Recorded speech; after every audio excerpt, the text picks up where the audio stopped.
Anyway, this time, ang susunod na grupo na magpapakilala ng kanilang mga kids.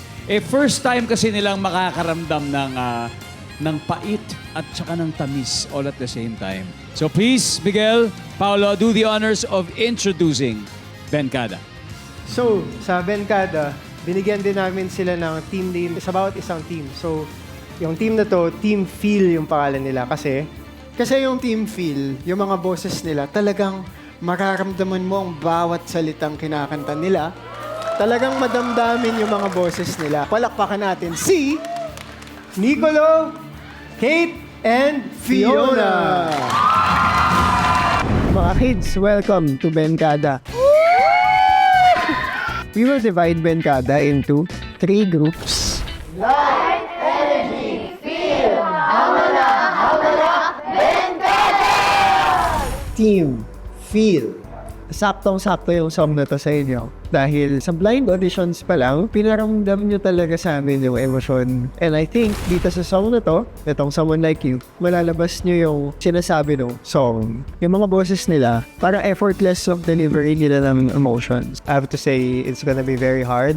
But I think who we would choose would be based on dun sa moment na yun. Talagang nag-shine through yung lahat ng elements of what makes that performance unforgettable. I really love how sobrang connected nyo sa isa't isa. Yung energy nyo, pinapasa nyo siya sa isa't isa. Mahalagang nandun yun sa performance. Actually, nagiging close na po kami sa isa't isa. Kung saan po kumakanta po kami sabay-sabay po, harmonizing. Nagkukwento po kami tungkol sa set namin, yung mga dislike and yung likes. Tsaka po yung mga chismusan. Nag-chismusan po kami. Sino yung nagtitake nung pinakamataas? Ikaw, no? Extra kanya lang yung pag-practice nung harmony na yun, yung part na yun. Pero, sa totoo lang, yung first impression ng performance nyo as a whole, sobrang nandala kami. Kasi maganda yung pagka-deliver nyo. So yun, kaya-kaya nyo yan, guys. Good luck sa magiging journey natin. At kung di man tayo pala rin dito sa battles, I hope hindi tayo mawala ng pag-asa and mag-grow pa yung friendship natin. God bless, guys.